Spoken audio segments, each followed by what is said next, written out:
हरे कृष्ण कृष्ण कृष्ण हरे हरे, हरे राम राम राम हरे हरे। आत्मीय बंधु भगिनी,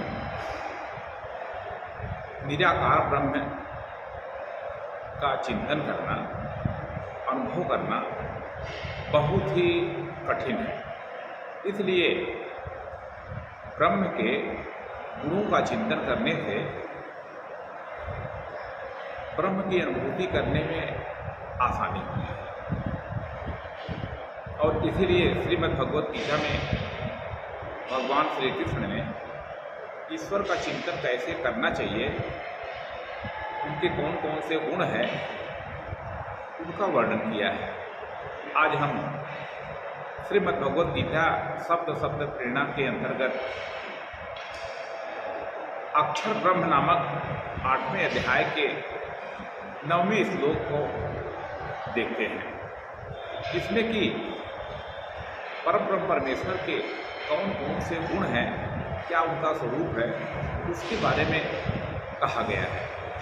आइए हम इस श्लोक का चिंतन करते हैं। श्री भगवानुवाच कविं पुराणम् अनुशासितारम् अणोरणीयान् समनुस्मरेद्य सर्वस्य दातारमचिन्त्य रूपम् आदित्यवर्णं तमसः परस्तात्। भगवान कहते हैं कि सर्वज्ञ, अनादि, सबके नियंता, सूक्ष्म से भी अति सूक्ष्म, सबके धारण पोषण करने वाले अचिंत्य स्वरूप और सूर्य के सदृश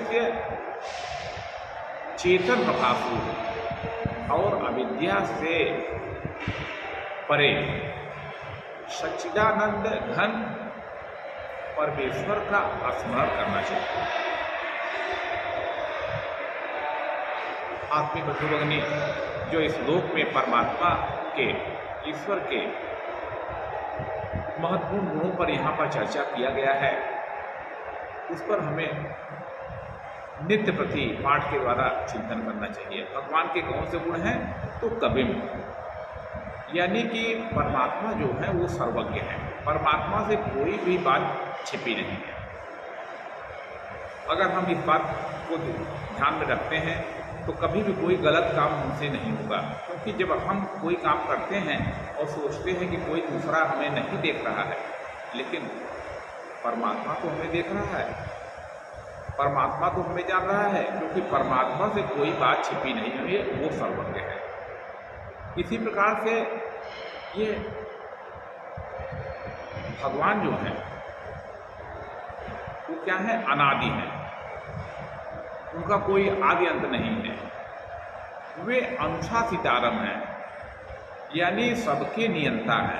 ये जो ब्रह्मांड है, जो जगत है, अगर कोई एकमात्र कंट्रोलर है जो सबको नियंत्रित कर रहा है, वह ईश्वर है।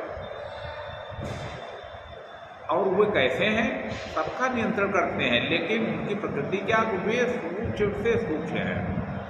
उसके लिए यहाँ पर कहा जा रहा है कि अणोरणीयांसम, सूक्ष्म से सूक्ष्म।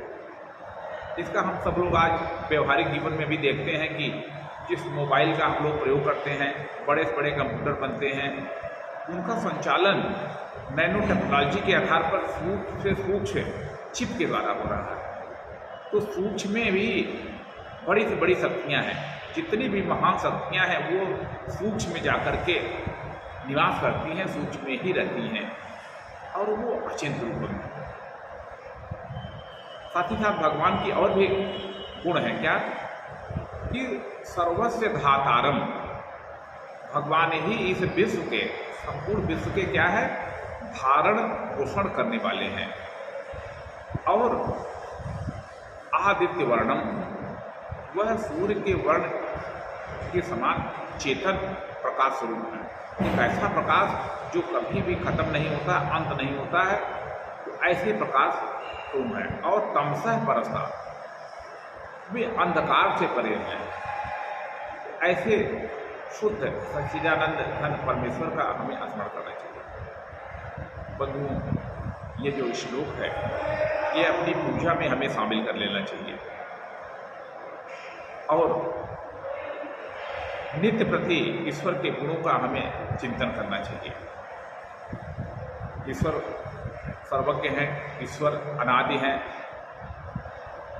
ईश्वर सबके नियंता हैं, ईश्वर सूक्ष्म से अति सूक्ष्म है, ईश्वर सबके धारण पोषण करने वाले, ईश्वर अचिंत्य स्वरूप हैं, ईश्वर सूर्य के जरिए से चेतन प्रकाश रूप हैं और ईश्वर अविद्या से परे।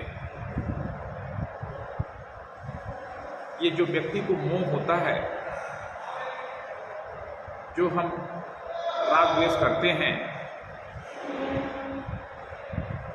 जो अच्छा बुरा का अनुभव करते हैं, वह सबका मूल कारण तो अविद्या ही है कि जो सत्य है उसका हम दर्शन नहीं कर पाते हैं। जो पर्दे के पीछे का सच है वह कुछ दूसरा ही होता है और हर जगह यही बात आती है कि मूल कारण क्या है। एक छोटा सा उदाहरण दे रहे हैं कि मान लीजिए पंखा चल रहा है, बल्ब जल रहा है, कितने यंत्र काम कर रहे हैं, तो क्या यह यंत्र काम कर रहा है? आखिर यंत्रों को चलाने वाली शक्ति कहाँ है? तो जो शक्ति पंखे के माध्यम से अभिव्यक्त हो रही है,